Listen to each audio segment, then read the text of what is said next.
Hello, my name is Bob. Hi, Jacob. Jacob, nice to meet you. All right, so Jacob, that's obviously your first name. Mm-hmm. And then Jacob, what is your last name? Ind, so spelled I-N-D. Alrighty. And then Jacob, how old are you? I'm 45. Right. And then Jacob, what were your parents' names? Whether that be biological mom, stepmom, so on and so forth. So my mom's name was Pamela, and my stepfather's name was Kermode. All right, and then would you be able to spell that? Kermode.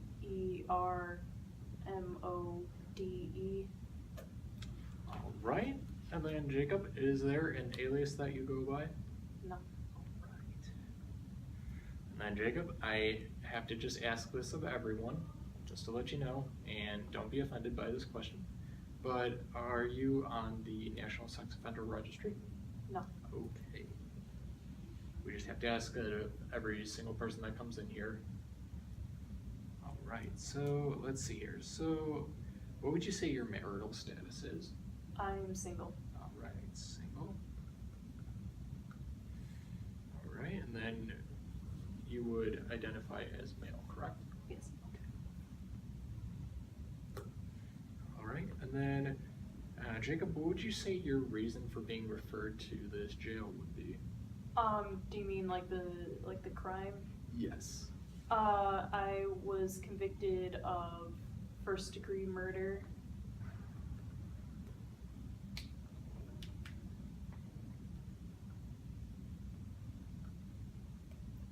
And that was when you were 15, correct? Yeah. All right, and then Jacob, have you ever been to any sort of jail before, whether it be juvenile or adult jail or any of that sort? I was in juvie at first when the crime first happened, and then I was convicted and sent to an adult jail.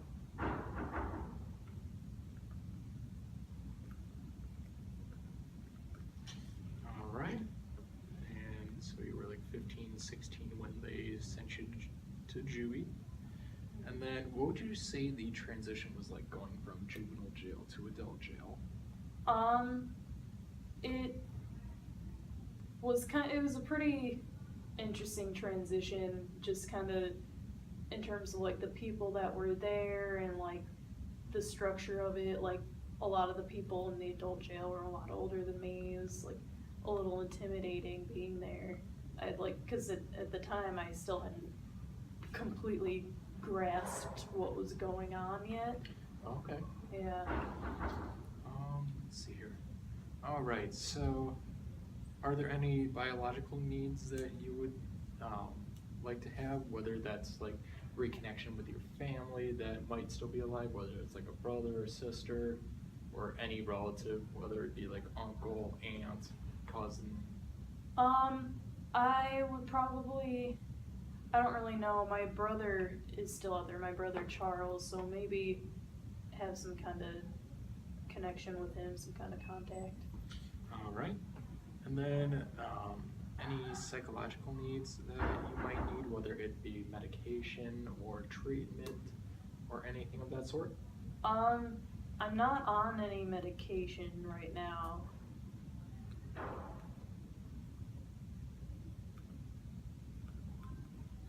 All right. Any social needs you would like to have, whether it be attending a group or just being able to socialize with others rather than being in like solitary confinement? Well, I'm in a group right now. I'm in a group for people who kind of aged out of juvenile, like juvenile delinquents who kind of aged up in the system. I've been part of that group, which is good for socialization and all that. All right.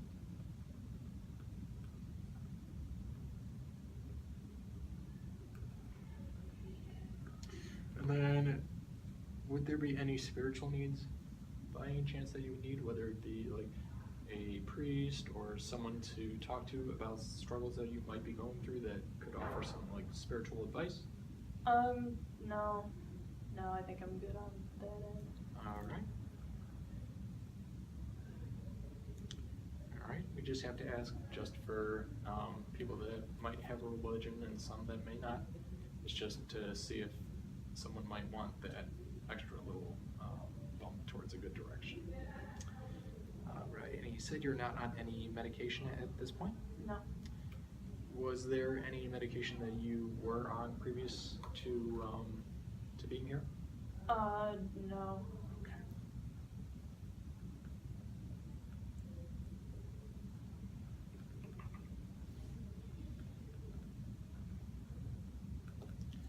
All right. Jacob, would you say there are any mental health issues that might be like stunting your progress towards where you want to be? Whether that be like ADD, ADHD, schizophrenia, anything of that sort? I don't have any of those types of things. Like I might say I have maybe a depression, but nothing big like a schizophrenia or anything. And then how like difficult would you say your depression makes you? Like, is it like just to the point where you don't want to get up out of bed like every other day, or is it like where it's like kind of like a crippling depression where you feel like you're just not going to get out of bed, you can't do anything, and it just keeps you in bed the whole entire time? It's on the lighter side. It's just kind of like a bummed out kind of feeling all the time, but it's nothing where I'm not getting out of bed or anything like that. So you would say not like a chronic depression, correct? Right. Okay. All right. Has there been any drug abuse in your family, yourself included? No, not that I know of.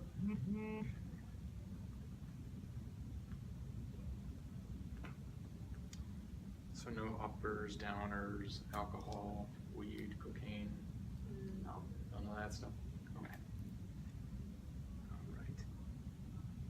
And then what we usually do is that we do take a picture of the inmate just for identification purposes, for like an ID, so that you could possibly get food or whatever the case is.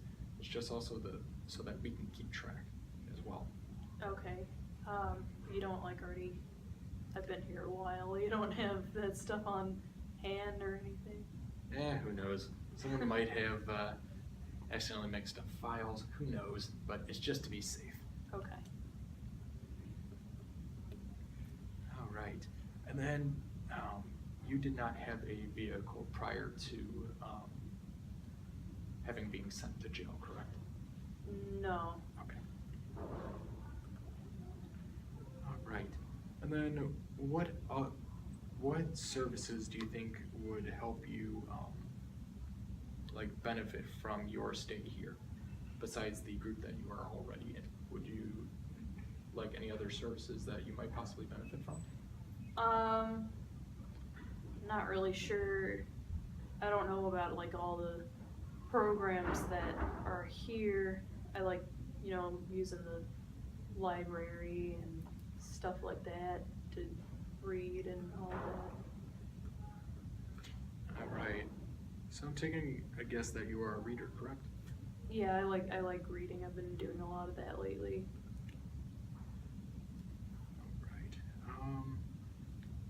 What type of books do you read? It's mostly like history books. I'm really into that. All the history, like American history, world history, all of those things. So I guess you could say you're a history buff in the making. Right. Let's see here. And then for an intake, we do a release of information with other places that might provide services, just so that we can talk with them about stuff that would pertain to your well-being. whether it's a mental health, substance abuse, alcohol abuse, whatever the case might be. So there will be some forms that we will fill out later on. Okay. Right. And then, how would you say your experience is so far here? I'd say it's pretty typical to being in jail, you know. I kind of, you know, get up, follow the schedule, all of that.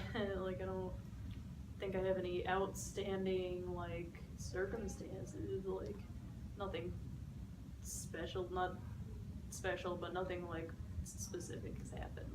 Okay. So the guards are treating you with respect? I guess so. Okay. Yeah.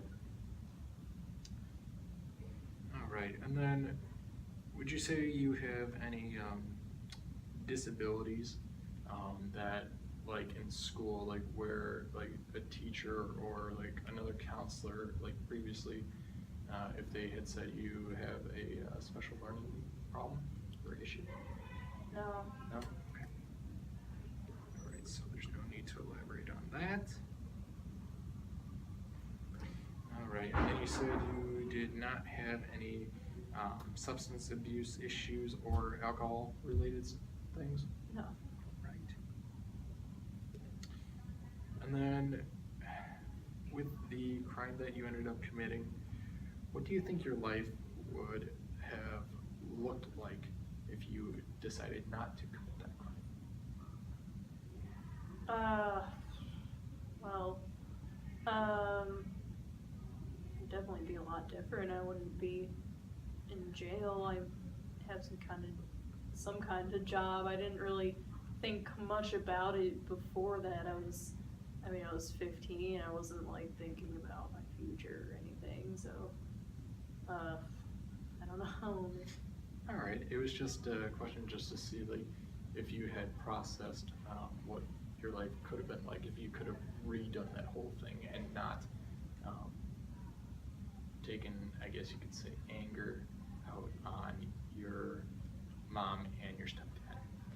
Yeah, it probably would have been a lot different. Just, I don't know if I'd still have like a relationship with them, or if I would have like found a way to make up with them. I was just kind of tired of being in that situation, so, you know, I don't know what would have been different. Right. And then, are there any other groups that you would like to attend besides the one that you are currently in? Like, would you like to do like a basketball tournament or volleyball or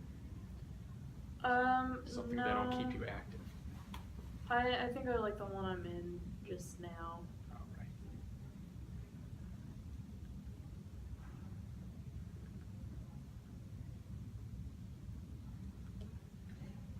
And then you don't need SNAP or Medicaid, correct? Because we are already doing that type of stuff. We're giving you food and doing like your medical stuff. Mm-hmm. Okay. No, I don't do it.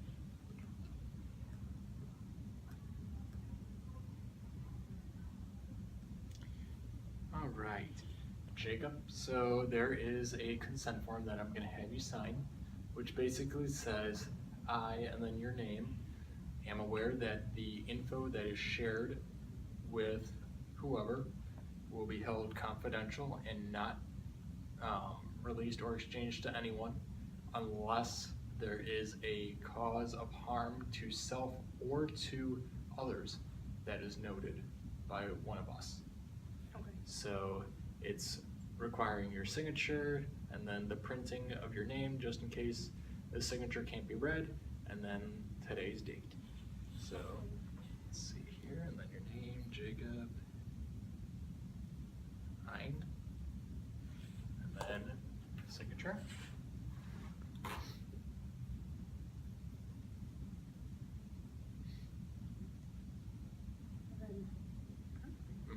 Yep. And then today's date. Let's see. Today is the 14th of February, Okay. 2017. All right. And then there is another form, let's see here, which is basically a release of information, which is saying that I, and then your name, agree that the info that is shared will be released or exchanged with whatever agency is going to provide services, if that is the case. And then, so I'll put your name down. And then it requires your signature, the printing, and then the date again.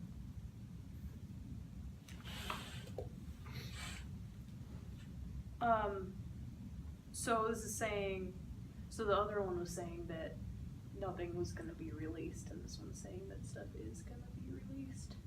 If there is potential harm to yourself or to others.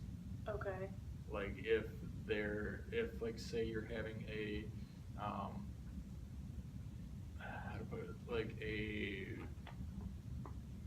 like a violent episode, I guess you can say, where you might like want to like harm yourself, or you might like try to take out your anger on others. And there might be, like, say you say like, oh, I'm going to hurt this person, then we would have to let other staff know. Okay. So then they could try to help you calm down, or if need be, using like physical restraints, just to try to calm you down so that you don't harm yourself or possibly harm others. Right. So it's just saying that whatever whatever may happen, like if it's like a violent episode, that other people know, just in case. Okay. Yep.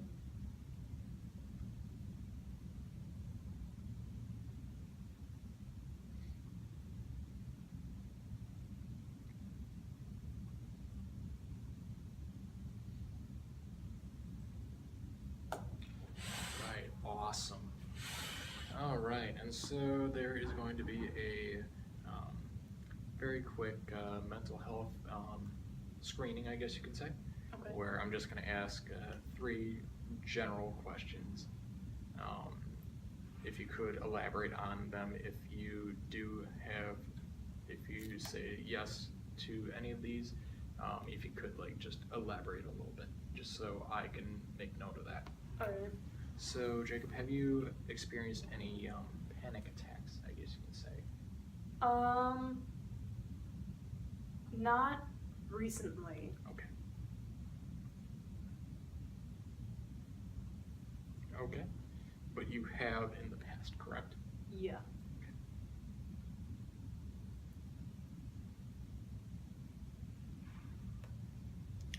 All right. Have you ever felt the, like, I guess you can say kind of like an adrenaline rush, like where you feel like you would be able to do anything, where nothing would stop you, where you wouldn't run out of stamina, like where you could run for like miles and miles and miles? No. No? Okay. And then, let's see here. Have you ever had the need to check and recheck things that have already been done? Like say, like locking a door, like where like you lock it and then you go do something and then you recheck, and then you go do another thing and you recheck. No. Nothing like that? Okay. All right. So, if any of this information deems to be looked at, then I would have to send it on to the mental health agency just to see what their take is on it, because I'm not the one that does the diagnosing of mental health. Okay. All right. And then that's it then. Alright. Thank you very much.